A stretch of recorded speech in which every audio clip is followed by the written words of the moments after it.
Govardhana Dhari Bhagwan ki, Jai Shri Krishna Balaram Bhagwan ki, Giriraj Maharaj ki, Narsingadev Bhagwan ki, Gauranitai Bhagwan ki, Srila Prabhupada ki, God Premanandi.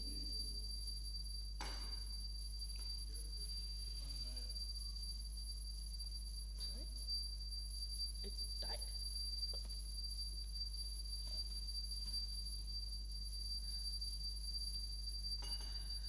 So it's being recorded, remember? It's being recorded, right?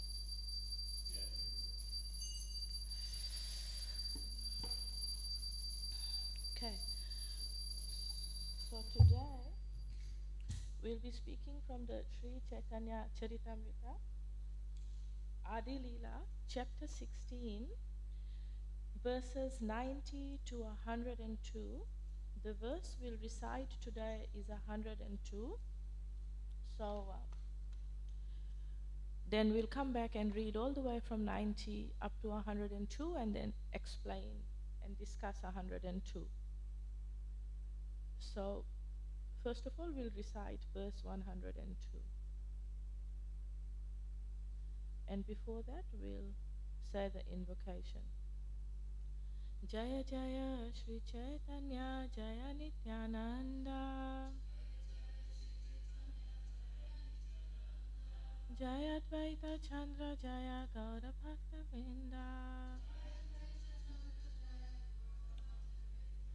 Jaya Jaya Shri Chaitanya Jaya Nityananda Jaya Advaita Chandra Jaya Gaura Bhakta Vrinda Jaya Jaya Shri Chaitanya Jaya Nityananda Jaya Advaita Chandra Jaya Gaura Bhakta Vrinda.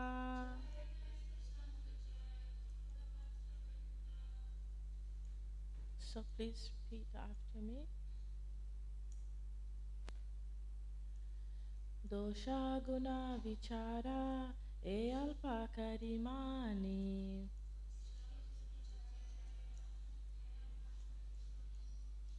kavitva karane shakti dana sevakhani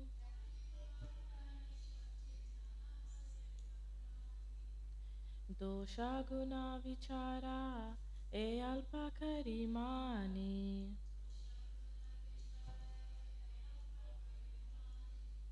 Kavitva karane shakti tanha sevakhani.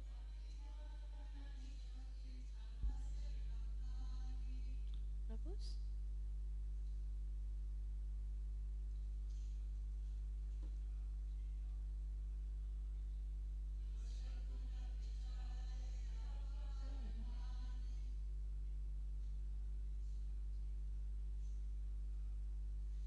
Kavitva karane shakti tanha sevakhani.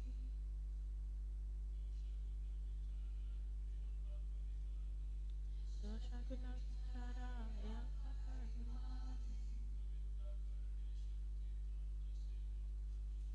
Kavitva karane shakti tanha sevakhani.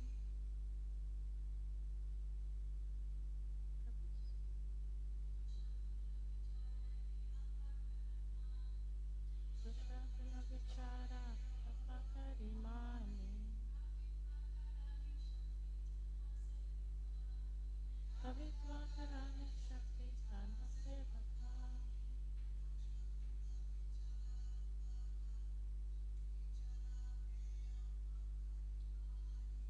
Dosha guna vichara e alpa karimani.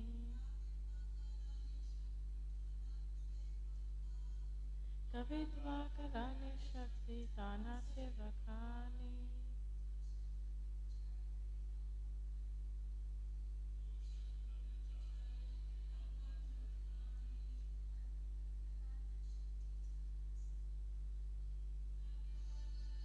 Shakti tanha sevakhani. Dosha guna vichara Therefore, to criticize one's poetry as good or bad, ere this, alpa, negligible, kari, making, mani, I consider, kavitva, poetic ingenuity, karane, in performing, shakti, power, tanha, that, se, we, vakhani, describe. So please repeat the translation after me as well. Such mistakes should be considered negligible. One should see only how such poets have displayed their poetic power. So we'll go back all the way to verse 90 so that we don't lose the storyline. The last speaker, His Grace Ikshvaku Prabhu, covered until text 89, so we'll start from 90. So 90 to 101 don't have a purport, so 102 has a purport, which I'll come back and we'll discuss that. So what's happened so far is that Lord Chaitanya, Nimai Pandit, he's known as still at this stage, is engaging and discussing with Keshva Kashmiri, a very learned poet. And so Keshva Kashmiri has already recited the poetry that had been requested of him. And right now, verse 90 is that what's happening is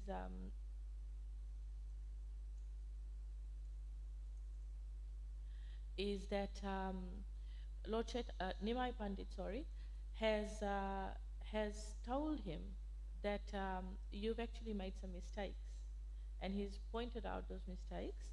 And then Keshva Kashmiri heard what Nimai Pandit had to say, and Nimai Pandit had told him, please hear this, please hear what I have to say without getting angry.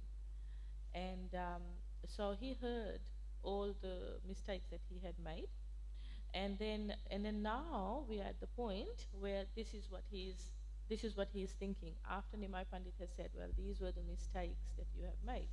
So this is Keshva Kashmiri, and this is what he's thinking in verse 90. The wonderful explanation the boy has given could not have been possible for a human being. Therefore, Mother Saraswati must have spoken personally through his mouth. So Keshva Kashmiri is thinking like this, that this boy, referring to Nimai Pandit, has given such a wonderful explanation. It's not possible for a human being, and he's right in thinking that way, which is going to be confirmed later to him in a dream when Mother Saraswati comes to him. And he thinks, and he said, I think Mother Saraswati has spoken personally through his mouth. Also, we must know at this point that Keshva Kashmiri's, he had received a very special blessing from Mother Saraswati. And the special blessing was that all the Vedas, all the scholarly scriptures would be just sitting on the tip of his tongue, and that he could just say it at will whenever he needed to. Like he was very intelligent in that way, and that he had actually gone around the whole 4 directions and conquered scholars in all the 4 directions. So that's why he was called Dig Vijay. The Dig means directions, so the winner in all directions. And he had heard that Navdvip was the center of learning, so that's why he had come there, and thinking that if I conquer Navdvip, I'm going to be the undisputed great winner in the whole world. So when he came here to Navdvip, then what's happening is And yeah, I'll come back to that because I want to actually give that explanation in detail. So, verse 91. Verse 91 is Keshwa Kashmiri is still speaking. So this is Keshwa Kashmiri talking to Nimai Pandit, Lord Chaitanya, after hearing what Lord Chaitanya had to say. Thinking thus, the Pandita said, "My dear Nimai Pandit, please hear me. Hearing your explanation, I am simply struck with wonder. I am surprised you are not a literary student and do not have long experience in studying the Shastras. How have you been able to explain all these critical points?" Hearing this and understanding the Pandita's heart, Sri Chaitanya Mahaprabhu replied in a humorous way, "My dear sir, I do not know what is good composition and what is bad, but whatever I have spoken must be understood to have been spoken by Mother Saraswati." When he heard this judgment from Lord Chaitanya Mahaprabhu, the Pandita sorrowfully wondered why Mother Saraswati wanted to defeat him through a small boy. "I shall offer prayers and meditation to the goddess of learning," the champion concluded, "and ask her why she has insulted me so greatly through this boy." Mother Saraswati had in fact induced the champion to compose his verse in an impure way.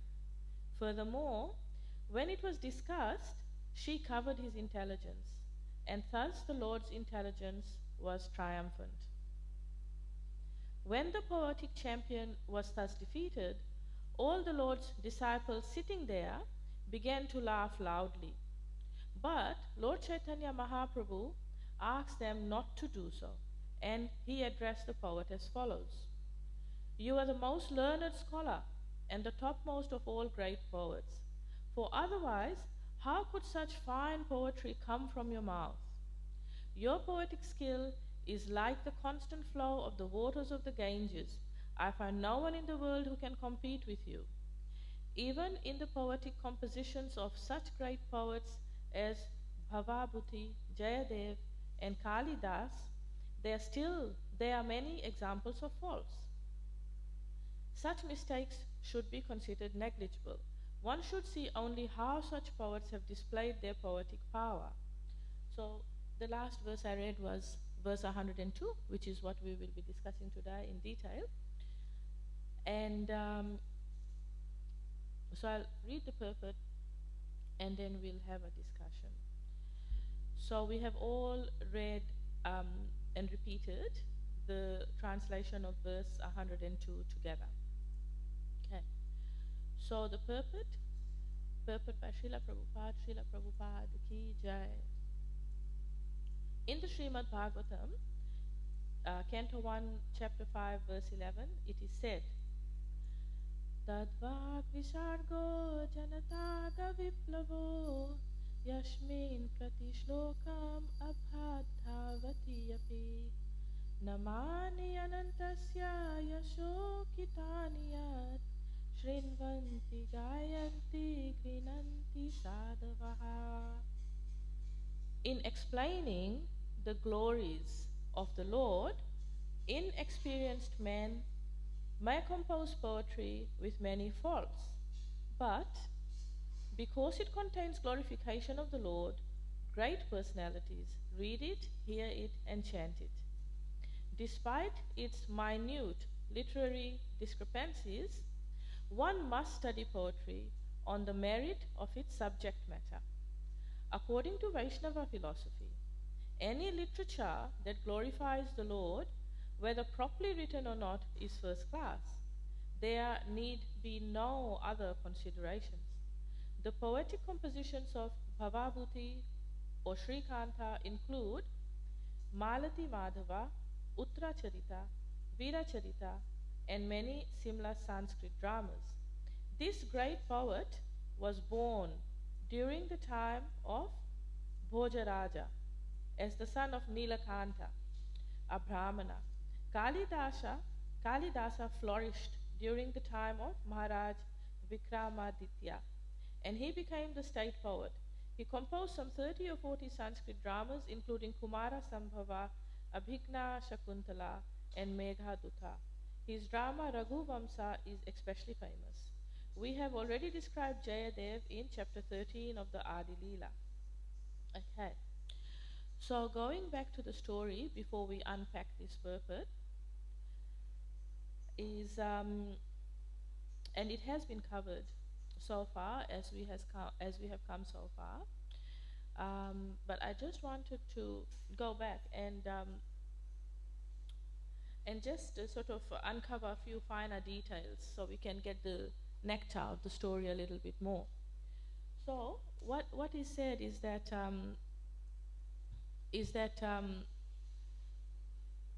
like I said earlier, that this poet Keshwa Kashmiri was the undisputed winner in the 4 directions, and he had come to Navdvip to conquer Navdvip, and therefore be declared the undisputed winner in the whole world. And he had come with great pomp and ceremony, like he had come in elephants with music and everything. So all the scholars in Navdvip, they were actually quite anxious, because they were thinking, how are we going to conquer him?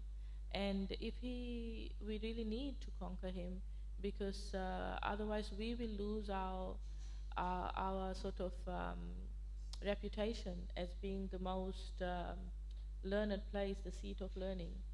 So they were thinking like this, and they put forward, they actually thought, we will ask Nimai Pandit, because Nimai Pandit at that time was only about 11 or 12 years old. But he had students. He already had students. And they thought, we'll put forward Nimai Pandit, because if he wins, it's going to be excellent. It's going to be like, in Navdvip, a little boy conquered this great scholar. And if he loses, it's not going to be such a big thing, because it'll just be like, oh, it's a little boy who lost, so, you know, what do you expect? That's a great Digvijayi. So this was their thinking. But before they could even execute this plan, Lord Caitanya, he had been thinking very, very deeply. And the reason for this is Lord Caitanya actually wanted to teach Keshwa Kashmiri a lesson. So this is why he did this pastime. And that will bring us to our purport today, as to, you know, why did Lord Caitanya even point out his mistakes? Because today's purport is saying, you know, Vaishnava philosophy is that if something is composed in the glorification of the Lord, you shouldn't point out any faults in it. So, so Lord Caitanya, the Lord teaches us lessons that we need to learn. And this was his pastime in teaching Keshwa Kashmiri a lesson, and we'll find out what that lesson is as time goes on. So this is the thought that Lord Caitanya was having. So he was sitting down on the bank of the Ganges with his students, and it's described that he looked very, very beautiful, because it was dusk, and dusk was fading into night, and the river Ganga looked radiant beneath the full moon in the soft, clear sky. The Supreme Lord was effulgent in the midst of his students, and his exquisite beauty captivated the entire creation. He had a sweet smile on his glowing moon-like face, and his 2 beautiful eyes showered transcendently merciful glances. Pearls are lackluster in comparison with his teeth, and his radiant lips are easily mistaken for the rising sun. With his soft and delicate body, he is the personification of compassion. So Lord Caitanya is being described as to how beautiful he looked sitting on the bank of the Ganges surrounded by his students. And at this point in time, Keshwa Kashmiri came. He came over there, and while Lord Caitanya had been sitting on the bank of the Ganges, he had actually been thinking very, very deeply while just conversing with his students. He had been thinking like this: this Brahmana has become extremely arrogant, and he thinks that there is no one in this world to defeat him. If I humble him in front of everyone, it will be like a shameful death for him. People will dishonor him. He will lose everything. and eventually he will die from humiliation. Therefore, I must confront him secretly in a solitary place and yet ensure his downfall. In that way, I can eclipse his vanity without destroying him. So this is what the Lord was thinking. And remember I said we'll find out why the Lord actually pointed out the faults in the poem. And this is the reason. The reason is that Lord Chaitanya wanted to get rid of the arrogance and the vanity and the pride of Keshwa Kashmiri. So he wanted to do it, but he wanted to do it in a nice way, in a considerate way. And this is a very big lesson to us, because for one reason we know the Lord came personally in the form of a devotee to teach us as a devotee how to behave. And so what the Lord is teaching us here is that how should we honor somebody and how should we dishonor somebody? Not dishonor, but how should we correct somebody if we are in the position of having to correct? And usually it is, the etiquette is that it's a superior who corrects. The Bhagavad Gita says that if you're a guru, if you're a teacher, if you're a parent, or if you're a mentor, a teacher, then you are in the position of people having to correct people sometimes. And so the Lord shows us by his personal example how we should do this and how kind and compassionate he was.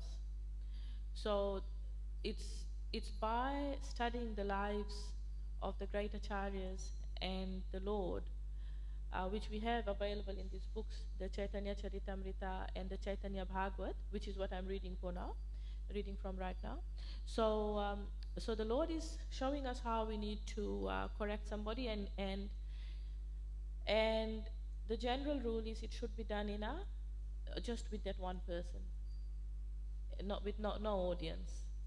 So it's not with the aim in mind that it's not for me, not for my pride and glory, not for everybody saying, oh look, that person's superior and is, like really told that other person off. So it's not to have an audience like that, but it's actually with the intention of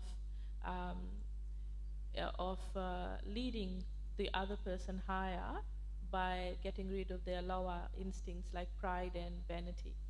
So this is how the Lord thought, and this is why even before like an assembly was called and everything, just informally on the bank of the Ganges, the Lord asked Keshwa Kashmiri then, he asked him, please, first he exchanged a few introductory words with him, and then he said, you are a very versatile poet. There is no subject which you cannot perfectly describe. Therefore, please elucidate the wonderful glories of the Holy Ganga, so that whoever hears your glorification will be freed from sin. So, because they met on the bank of the Ganges, so the Lord just spontaneously asked him to compose verses on the Ganga, but we know that he had thought very deeply about how and where and when to do this. So, at that very instant, as soon as he was asked by Lord Chaitanya, Digvijaya Pandit began to compose and recite unparalleled verses in praise of the holy river. Who can imagine the countless ways in which he described Mother Ganga? Verses swiftly passed his lips, and his voice resounded like a continuous roll of thunder. It certainly seemed that Mother Saraswati herself had appeared on the tip of his tongue. Whatever he uttered was apparently precisely appropriate. Was it humanly possible to find a mistake in his eloquent compositions? There seemed to be no one present who could even properly follow them. Nimai Pandit's hundreds of students who had assembled there stared at the Pandit with mouths agape. Oh Lord Ram, they said, how wonderful! Is it possible for a human to compose such eloquent poetry? His composition was profusely ornamented with the most exceptional figures of speech, applied most appropriately. His word usage perplexed even the scholars who were present. For 3 hours, the Digvijaya continually composed and recited his unparalleled verses. there seemed to be no end to his brilliant oration. When he at last finished, the Lord smiled sweetly and said, "Your poetry was so exceptional that no one can understand the meaning unless you yourself explain it. The verses you have composed are certainly appropriate for glorification of the Ganga, but we entreat you to analyze them for us." So here is another very big example that we learn from Lord Chaitanya as to how to give feedback. So in modern terms, it's called the sandwich method. So, in the sandwich, there's bread, and then there's the filling, and then there's bread. So the bread is positive feedback, the filling is negative feedback, then the bread again is positive feedback again. So that's called the sandwich method of giving feedback. And this is a technique used by teachers that whatever feedback they have to give, that it's actually taken on board, that it's actually appreciated by the person receiving it. Because if you can imagine, like, there was a great endeavor by Keshwa Kashmiri, 3 hours of non-stop reciting, 3 hours of spontaneously composing poetry and reciting it at the drop of a hat. And after those 3 hours, if Nimai Pandit had immediately turned on him and started criticizing immediately, do you think he would have appreciated it? He would have responded in anger instead. So in the same way, we are being taught to use the sandwich method. So, and Lord Chaitanya, he does this very, very nicely. And this is not because he is artificially putting it on. He is actually genuinely kind and compassionate. And this is why, even though he was residing in Navadvip and only was little, and had defeated so many other scholars in Navadvip, everybody still loved him because of his manner, because of his behavior, that how he actually interacted with the other scholars. And we'll see the sandwich method in action. So the first part we are seeing right now. So Keshwa Kashmiri had finished his composition. He had recited it very nicely. The hundreds of Lord Chaitanya students were like astounded. Their mouths were open, and they just couldn't conceive of how anybody could even begin to understand what he had said. So then, this is why Lord Chaitanya very, very sweetly, the sandwich method, this is the bread. So he said to him that he praised him, gave him positive feedback, that your poetry was so exceptional that no one can understand it unless you explain it yourself. The verses you have composed are very appropriate for the glorification of the Ganga, but please, we entreat you to analyze them for us. What was the effect on Keshwa Kashmiri when Lord Chaitanya spoke to him so sweetly? This was how he felt. The Lord's sweet words affected him like an intoxicating beverage, and he began to explain his verses. So this is how he felt. He felt as though he had drunk some alcohol. He felt very peaceful. He felt happy in that way, that he was like intoxicated, that the Lord said something nice, and he was like, oh, the Lord said something nice. And then he started to explain. And as he started to explain, then the Lord actually interrupted him, and he pointed out the mistakes. So this is the filling, this is the negative feedback that the Lord has now given. And then when he gave this negative feedback, he said that according to grammar, because remember they're scholars and they're talking about figures of speech, and I gave the class on the 27th of January here, and I explained that when we talk about figures of speech, then like we can relate it, like English, we know English quite well, and there's alliterations, metaphors, similes, all these figures of speech, all the different techniques that are used in English grammar. So according to Sanskrit grammar, this was being analyzed in 5 different ways. So, when Nimai Pandit, Lord Chaitanya gave him the negative feedback, and he said, actually there are 3 mistakes, one in the beginning, one in the middle, and one towards the end. And he said, the figures of speech you have used show numerous imperfections. Please tell us in what context you have used them. Explain the background as to how you have used them. So Keshwa Kashmiri, who was the most favorite devotee of Mother Saraswati, he lost his intelligence. He became completely perplexed. And this is then verse 90. And he is thinking that how could this little boy come up with all of this? And he hasn't even studied as much as I have studied. As much as I know, he doesn't know. How could he have come up with all of these things? So he tried, but he failed to offer explanations for the mistakes that Nimai had pointed out. His feeble and confused attempts to defend his composition brought further criticism from the Lord, who then elucidated the flaws in the explanations as well as the verses. So altogether, Lord Chaitanya ended up pointing out 5 different faults altogether. And Keshwa Kashmiri's unparalleled talent seemed to have vanished, and the situation grew incomprehensible to him. He seemed to have forgotten even his own identity. Then Nimai Pandit said, okay, he felt sorry for him, and he said, let's put this aside for now and just compose another one.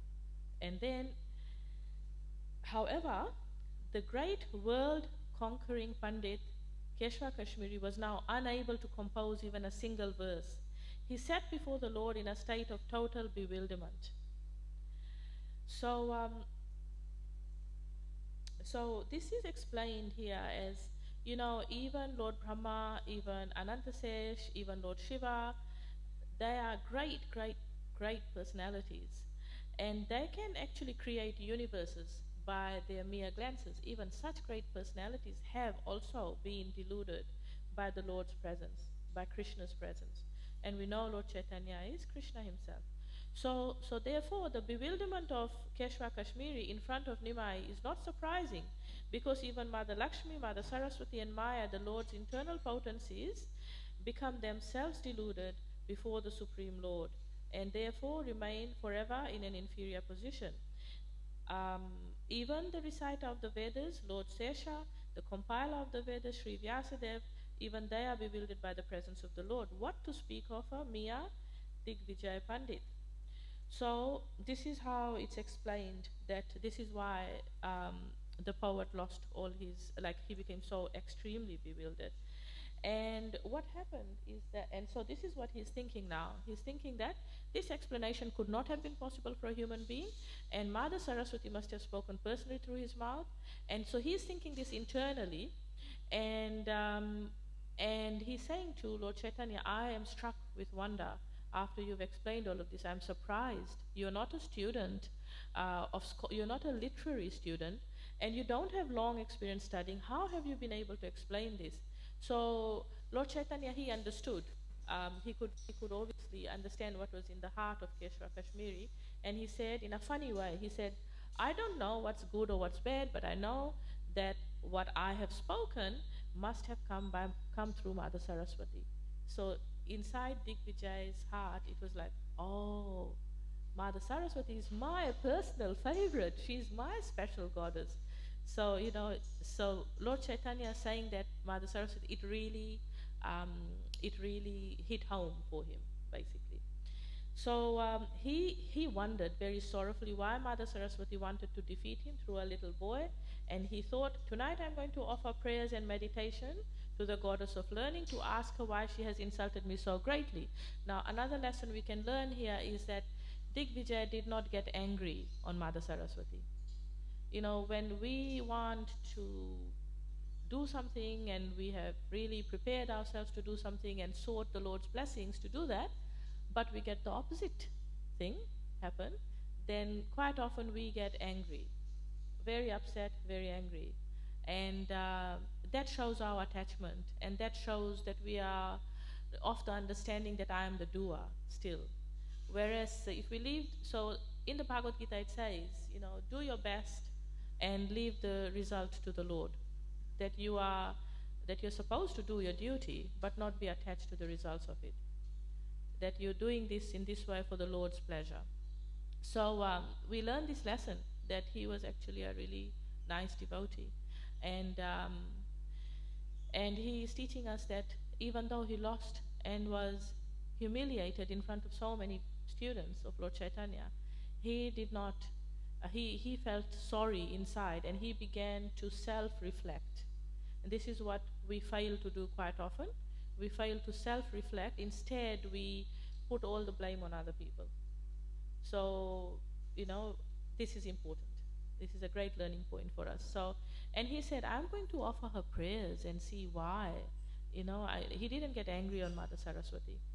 So, and we hear that Mother Saraswati had actually covered his intelligence. It was she who had, taken away her mercy at that point in time. And why she did that is because she's a personality, and because she's the perfect servant of Lord Chaitanya, and she was assisting the Lord in his pastimes of teaching Digvijay a lesson. So, so what happened then? This is another very important thing. This is the bread, the last bread of the sandwich. So what happened is, when he was thus defeated, remember there were hundreds of students around Nimai Pandit. What happened is that they began to laugh loudly, right? In an assembly, when one is humiliated, it's very embarrassing. And, as human beings, we are social creatures.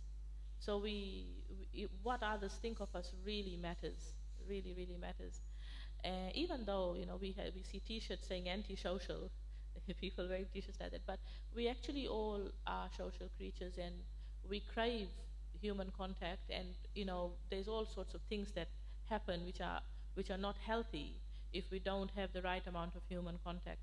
So what happened is, when Digvijay Pandit was struggling to swallow his defeat, ignominious defeat, the students began to laugh and giggle excitedly.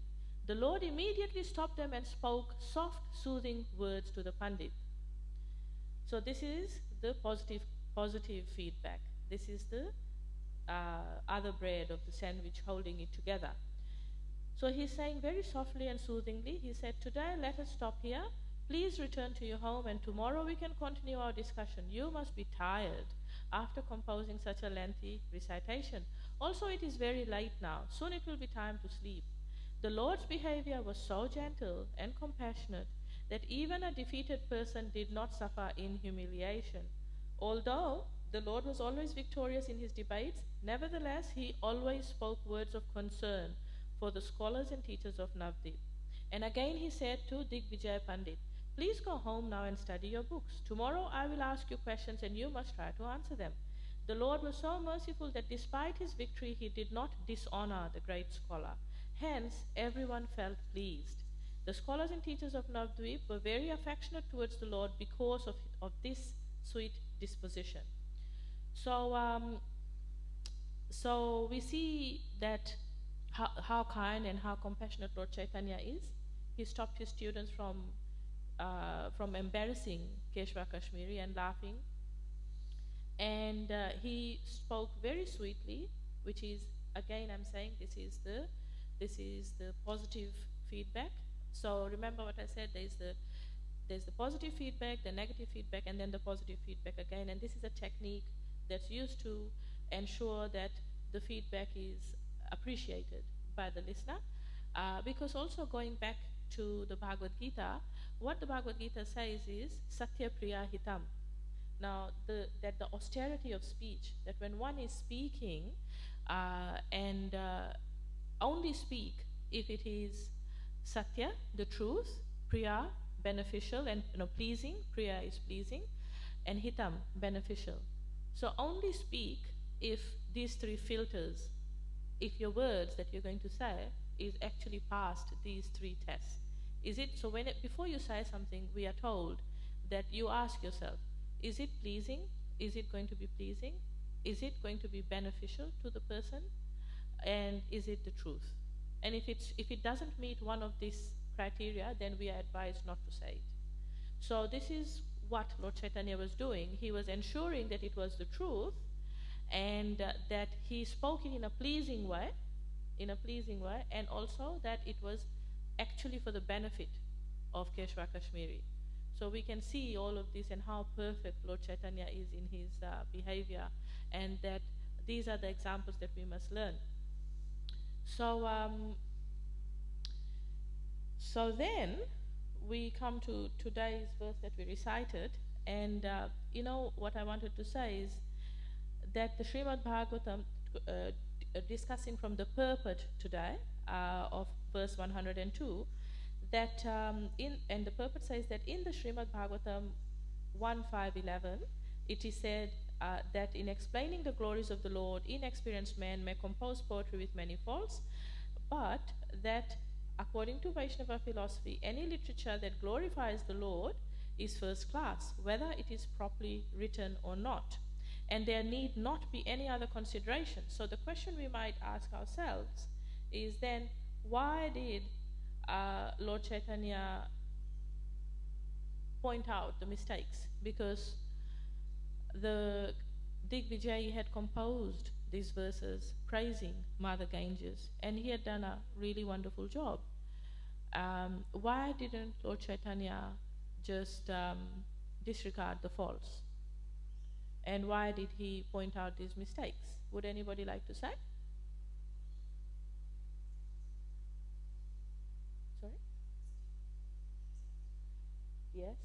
Yes, because he was proud, right? Exactly. That is what we are told. That's what the story has told us, that Lord Chaitanya wanted to take away his pride. And the other reason was because it was a competition. So it was a competition, but it was not being done formally. It was being done informally. Also, now this verse that is being quoted from the Bhagavatam in this purport of verse 102. So this verse, Srila Prabhupada, he quoted this verse as well in his preface to the Srimad Bhagavatam. So if we open up the Srimad Bhagavatam and we read Srila Prabhupada's preface, at the end, right at the end of his preface, he quotes this verse, and this is what he says. He says, I must admit my frailties in presenting Srimad Bhagavatam, but still I am hopeful of its good reception by the thinkers and leaders of society on the strength of the following statement of Srimad Bhagavatam. And he quotes the verse from Canto 1, chapter 5, verse 11, which says that, on the other hand, that literature which is full with descriptions of the transcendental glories of the name, fame, form, and pastimes of the unlimited Supreme Lord is a transcendental creation meant to bring about a revolution in the impious life of a misdirected civilization. Such transcendental literatures, even though irregularly composed, are heard, sung, and accepted by purified men who are thoroughly honest. And Srila Prabhupada, he wrote that on the 15th of December 1962 in Delhi. So he quoted this verse which we are discussing in the purport of verse 102 today from the Caitanya Caritamrita. And what he's saying is that it's not perfect. What I have put forward, it's not perfect. I must admit my frailties, but I'm hopeful because of this reason. I'm hopeful that because this literature is full of glorification of the Lord, that it's going to be accepted by people who are thoroughly honest. So what this is telling us is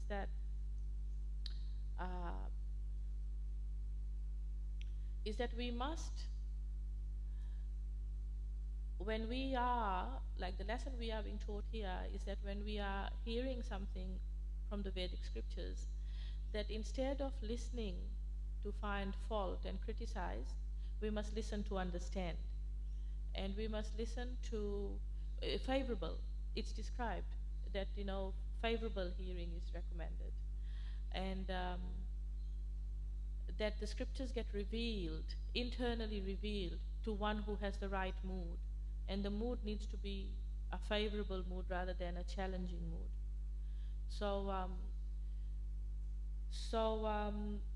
And to have that mood, naturally one would be thoroughly honest. That they would be very honest with themselves. That, that self-reflection is needed. So we can see that, we can see how deep these pastimes go and how much they are meant, even though they happen externally, with lots of people around, that how deeply it is supposed to be teaching us self-realization. How much we are meant to gather from it and learn from it and apply it to ourselves. So there are lots of lessons that we have learned so far, and I felt that it was very important to really, really highlight this verse from the Bhagavatam 1.5.11, that even though there are many faults, there should not be this consideration at all that this is faulty, and we should not find fault or try to hair split or try to really dig out imperfections. Instead, we need to understand the intent of it and accept that it is, accept the good in it. And whether it's first class or not, it is accepted as first class because it is meant to describe spiritual subject matters, and the minute technical errors we need to disregard. Okay, I'll stop there. Would anybody like to say anything? Any further comments or explanations or questions or? Yes?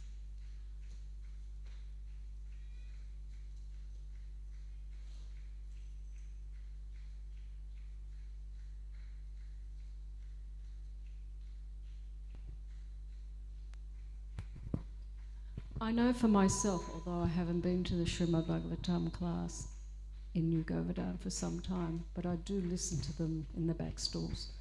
But when I do come to hear the Srimad Bhagavatam classes, you have to learn something, and you have to give that attention so that hopefully what's needed for you